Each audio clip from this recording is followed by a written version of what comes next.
protection area came in protected area kind of thinking came in very handy, is it became very much part and parcel of nation making. When each of these tools become tyrannical, I think that's when the problems start.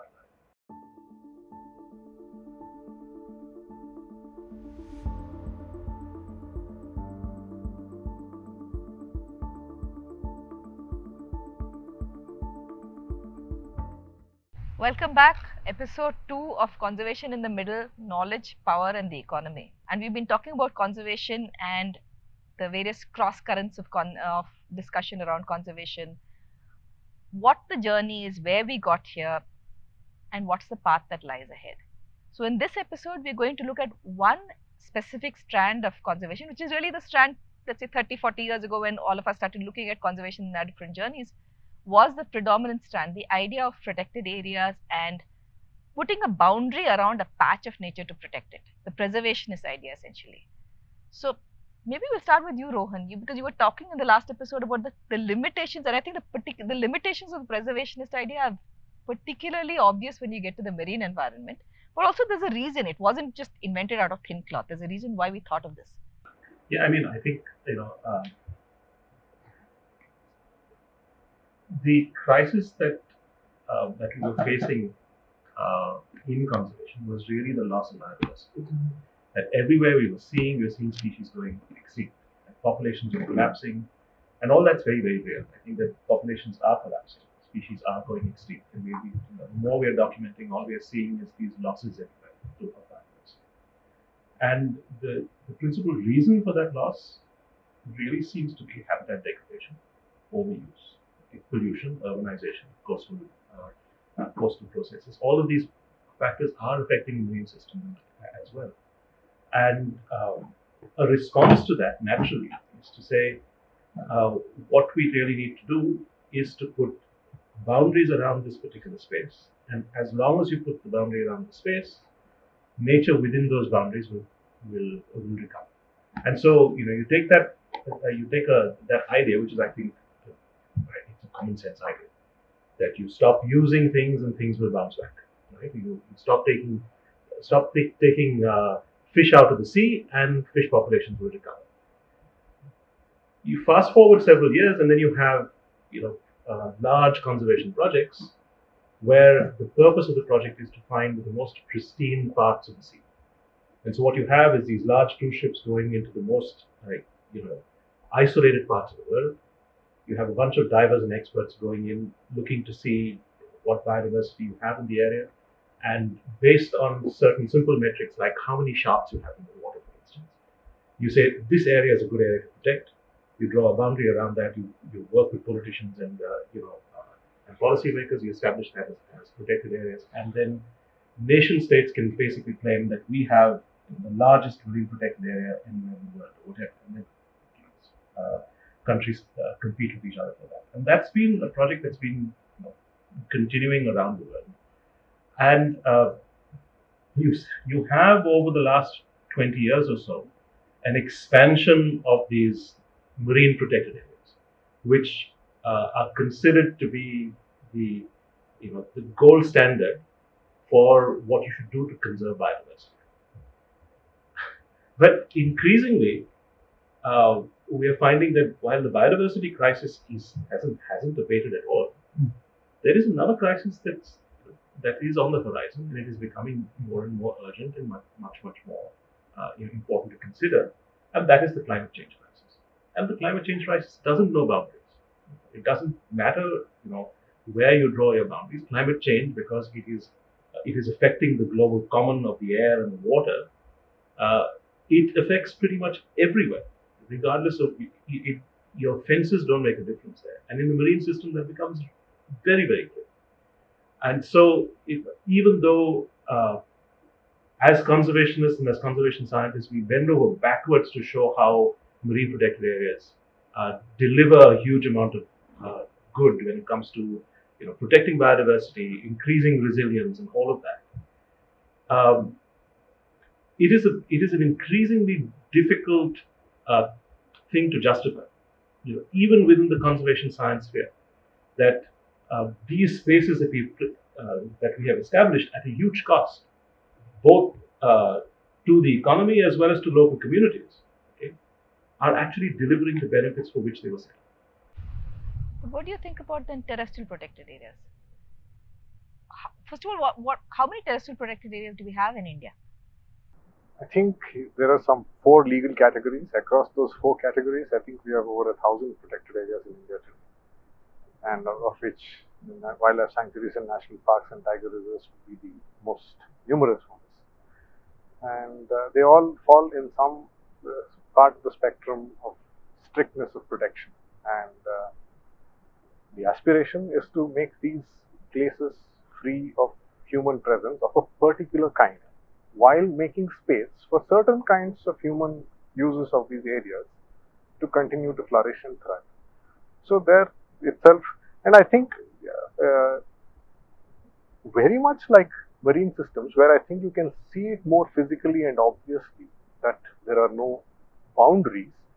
Even in terrestrial areas, you have ecological processes and economic processes that do not respect these boundaries. People will go in to get fuel wood from forests. Water that is created in catchments, in hilly catchments, will flow down to agricultural fields below. Elephants that are spending time in the forest will go and raid crops. So there is no, when we have 1,000 protected area, the average Indian protected area is a couple of 100 square kilometers. The home range of a bull elephant can be over 1,000 square kilometers. So at some level, it is an absurdity, but that we think we can actually protect areas for wildlife, which really makes us go back and ask the question, how did they come about to begin with? These were really not, so there's a lot that's happening that's part of legacy. So, and that legacy is that paradoxically, many of these areas were created as places in which one could go to hunt wildlife, not as areas to protect wildlife. So most of them are actually old game reserves. Old game reserves. Many of them are old game reserves. I mean, you look at it, the whole idea of one of the instincts for the protected area emerges from the 19th century hunters, who were, had various kinds of these benevolent kind of hunters. Suddenly, the hunter turned protectionist. And these are essentially because you wanted to have enough game reserves. There was this worry that game would die out and that you wouldn't have hunting. So yeah, many of them began life as game reserves. Selous in Tanzania, and then many other places in South Africa. But in Africa, many of them actually started as game reserves. So there's also, Suri, the idea of the American, idea of the American wilderness, which also permeates in this. And we've been thinking a little bit about how this idea of the wilderness enters into the conservation process. Yeah, I think so. It's very interesting, right? When you look at today's protected area, lots of strands of thinking and as a whole worlds of political interests have converged on this idea. And one of them clearly is the wilderness idea, which originates as this place in America where, in the Thoreauvian idea of the which is completely shorn of anything human. It's a pristine habitat, and for a country like America, which was emerging in the global order of things in the late 19th century, it was very important to lay claim to something which was their national heritage. So in many of these articulations of American identity, the idea of nature, the idea of this whole I keep forgetting names of some of these places, but the Yellowstone itself as a particular kind of which would rival the cathedrals of Europe as stand-ins for their identity, monumental. So this idea of monumentality in conservation. So there's an element of state making in that as well. So it coincides, and also there's other instincts which converge from the Romantics, who are pushing back against the intense industrialization that is happening in 19th, 18th century England. So there is the entire Romantic tradition of Ruskin and Wordsworth and all of those who converge into the American tradition of Thoreau and Emerson, and from that emerges this idea of the wilderness. And the wilderness idea is this idea that you can set aside a part of the planet. But it assumes also that these parts of the planet that you set aside were wild without people. Were wild, and exactly. People are not part of the wild. I mean, the fact that you're bringing Wordsworth and Emerson, for me that's interesting because the Wordsworthian idea of nature is a pastoral idea. The pastoral one. Emerson is much more, So that's the American idea of the wilderness, right? The wild. And it sits very well with the idea of the frontier, where the American frontier is always, and one of the fears was that the American frontier was disappearing. What characterized America so much, and as the America is developing, getting closer, the idea of development is getting closer and closer to the western coast, the idea of the frontier is disappearing. So this is an effort to reclaim the frontier. I think there are two things that are worth looking at more closely. One is the motivation for setting up these protected areas. The other is the method. So the motivation first. Like Suri was saying, the motivation has largely been, I mean, it's a deeply cultural and non-rational motivation. And it's the... Non-rational is important, I think, yeah. Yes, it's been, and so whether it was the idea of imagining a nature that's prelapsarian and to which we can go back and starting from that aspiration to an idea of nature as a place of conquest where you can go and bring down the biggest and the most dangerous animals in act of some hyper masculinity, and these two have been very deep cultural ideas that have animated the creation of these game reserves, and hunting has been an integral part of hunting has been integral, and the idea of the homeland, the Heimat movement in Germany, for instance, claiming certain things as core to the nation. And this is also very important to understand that this is the time in the 19th century when the idea of the nation state is emerging.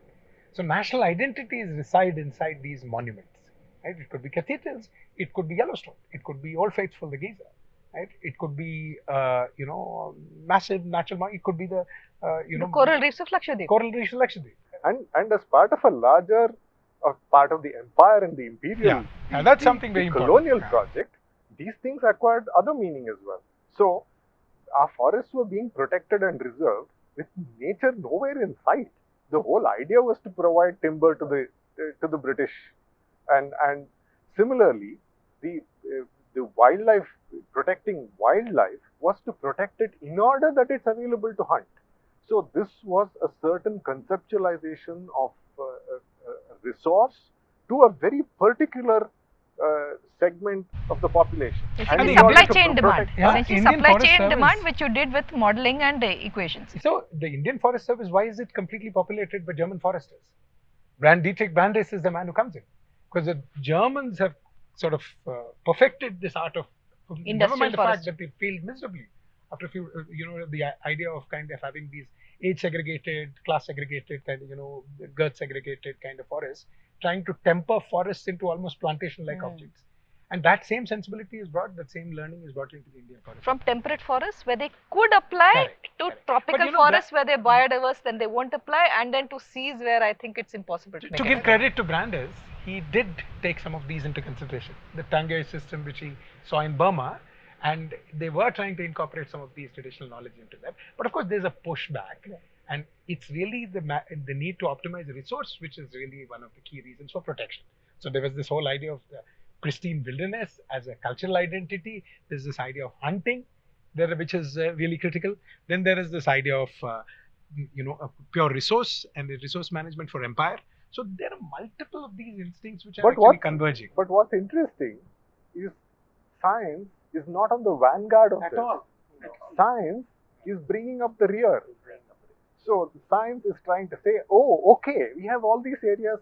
We may have protected the trees for the forests for timber and the sanctuaries for game, but look, it's a huge conservation opportunity. Protected areas can be very important for conservation. That conservation is an afterthought, historically an afterthought, to something that has had a much more fundamentally exploitative impulse. And there is a lot of science that has, and I think, for instance, the idea of a climatic climax, that you leave nature and it kind of, it is under human siege. You withdraw and nature bounces back to its resplendent. The idea of stability. First of all, conservation is a project that's a science, gets formulated only in the 1980s, right, with Suri and people like that. And conservation biology. Conservation biology as a science, right?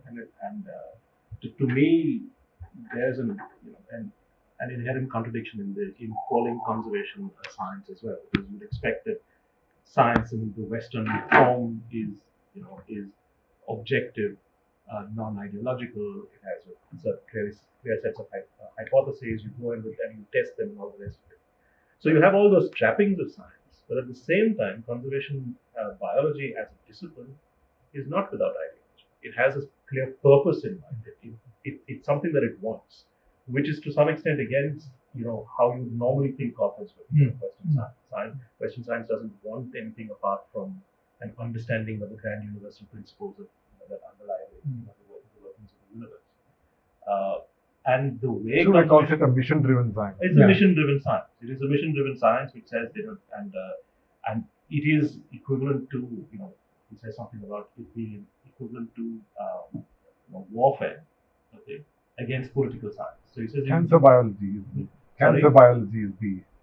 where he likens it to cancer biology, where it's not merely the understanding that is important. It's the cure.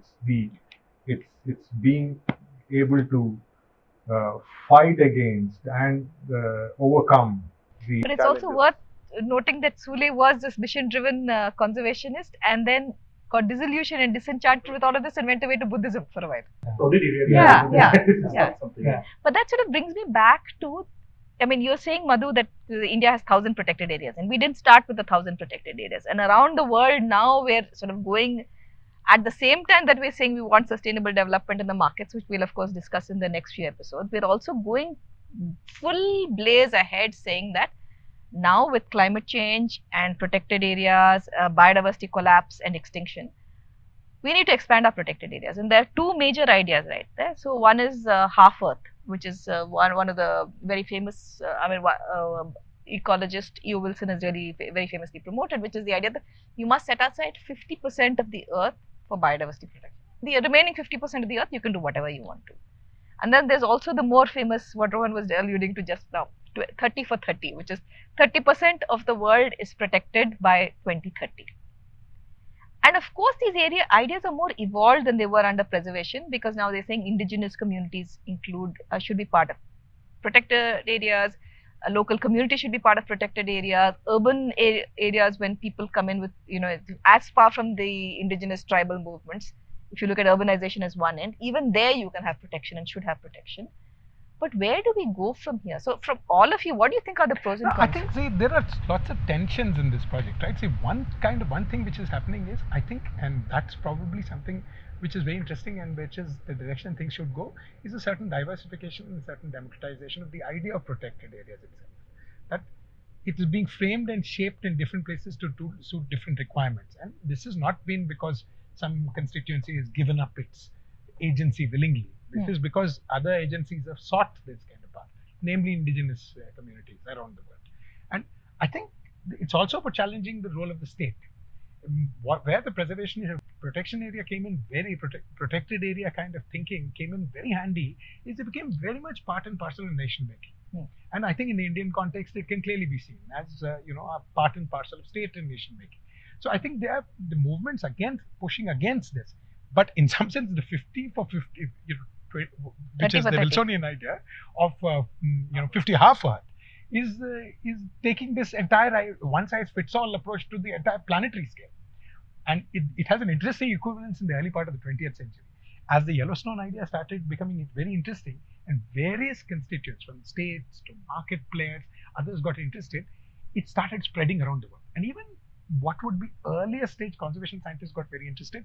Paul Saracen, who's one of the earliest guys to start a national park movement in Switzerland, pushes that whole thing, which eventually then converges into what is today in Rwanda, the Mountain Gorilla National Park.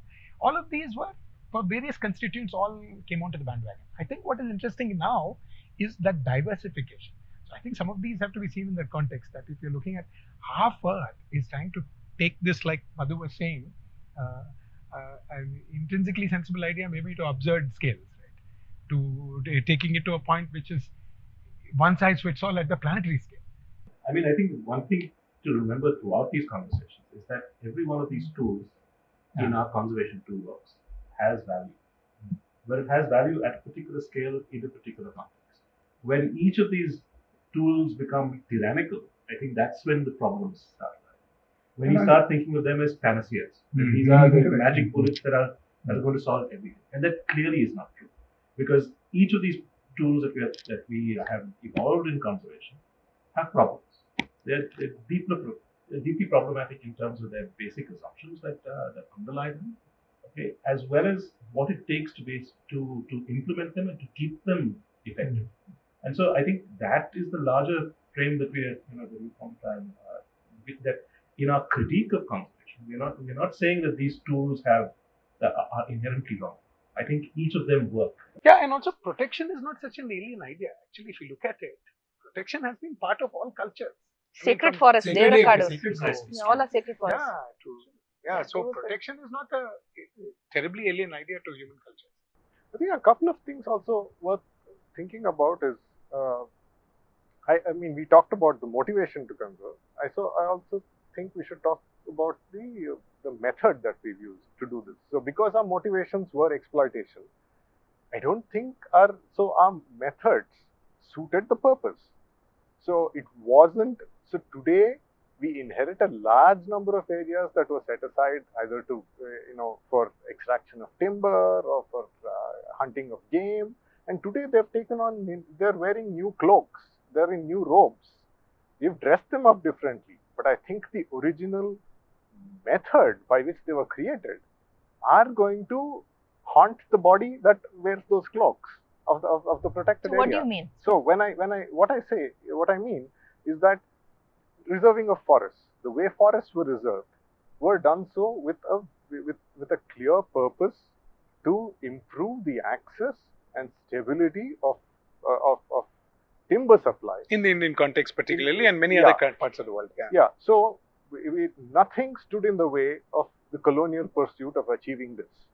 So certainly not local communities. So the way by which we enclosed these areas was through we created a law, we created a management agency. The Indian Forest Act was created, the Imperial Forest Department was created that would implement this. And this was the way by which we started to add and enclose more and more and more areas as reserve forests. No, but largely, no. I want to jump in here and generalize this a little bit and say that, look, it's eventually the political economy within which this idea of protection works. Who creates protection? For whom? And for what purpose? Right? And I think many of the larger themes that we put in for the series, which is knowledge, power, and the market, really come into play. What really seems to emerge in that kind of a very singular idea of, half earth kind of thing, 30-30, is a very universalist kind of idea, which doesn't pay any attention to the specificities of ecology, society, and culture. Right? That human beings have lived with the idea of protection, lived with the idea of nature. I think protection per se cannot be problematic because it has been there. But how it is shaped and framed within the larger political economy is that. Exactly. So the idea, it's easier to get behind an idea, but a practice of a protected area, from an idea to its practice, is one interpretation. You can't interpret the entire the universality of the idea cannot be implemented. A particular interpretation has to be interpreted. Like I said, with reserve forests, you were completely okay with the use of legal force and coercion to create these reservations. The same approach continued as we set up game reserves, as we set up so people could not come and have to trap their birds and small game because others had to go there. The more privileged had to be able to go and shoot in those areas. So it was completely okay under now a legal framework to be able to exclude certain contestations and competing uses of these areas. And as this was under the colonial regime, but the Wildlife Act came in independent India in 1972. It was so, but even the Wildlife Act that came about, it set about trying to fix some of these things, trying to incorporate the idea of respecting the rights of communities that lived there and that used the space. But in the entire history of the creation of protected areas in India, and this mirrors the protected area creation in many other parts of the world as well, the provisions of the Wildlife Protection Act that ensured that the rights of communities they could claim them they could have them heard, they could have them recognized, and eventually settled and acquired to create these protected areas, have almost universally been short-circuited.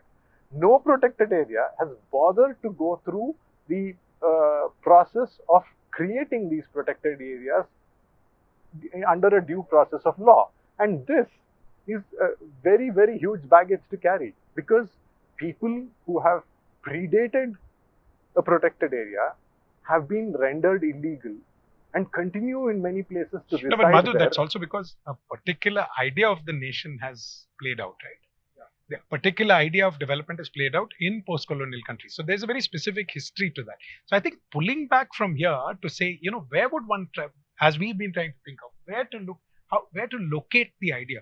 I think it would be fair to say that protection as an idea has some merit, but the protected idea as a procedure, a fixed methodology, has had historically deep problems. So I think somewhere the idea to democratize, to diversify this idea and locate it in a more participatory kind of framework is where it is happening. I mean, if you look at community conserved areas, that's a form of protection.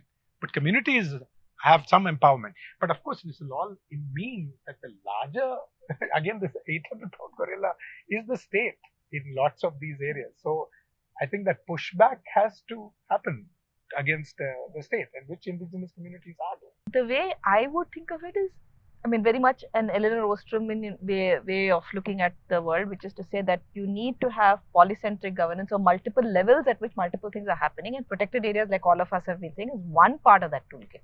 The other part is local communities, small conservation efforts, larger conservation. I mean, for the elephant, you'll have to have protected areas, large ones, but you'll also have to have smaller community conserved areas, and you'll have to figure out how cities which are getting in the path of the elephant can figure out a way to allow for elephant migration corridors, how roads and railways can allow for elephants to move. What Lynn called polycentricity. What Lynn called polycentricity. For a butterfly, you might need something completely different, and for, let's say, a rare tree which is in some place yielding a certain kind of fruit or a medicinal plant, or for the bamboo, you need something completely different.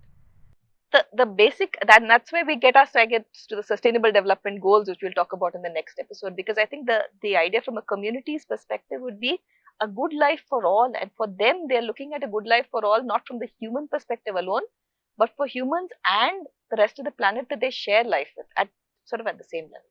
I think basically, I think that if you need to retrieve this idea of protection, it's become singular, whether one likes it or not, from that starting point in the late 19th century, from the Yellowstones of the world, from the game reserves of South Africa, from the forests, reserve forests of India. These ideas all converge into something much more singular in the recent times, in the last decade, of what is called a protected area, with a particular idea of reserve design, a particular idea of set-aside space, a particular idea of territoriality and governance. And I think one has to retrieve it from that singularity. We have to read that. I think that's the direction in which to go. Yeah. Otherwise, it's a baby out with the bathwater. The idea of. So now the question, I guess, for us looking forward is, what was that area? And when we all started looking at conservation, it was very much only protected areas as a thing. And then came the Millennium Development Goals, came the idea of sustainable development and community conserved. But really, sustainable development was the next big mantra. And we now see we're talking about sustainable development goals. So maybe in the next episode of this conversation about conservation, we'll move to the idea of sustainable development goals and see where we examine that. Thank you for staying with us, and we hope you join us for episode 3.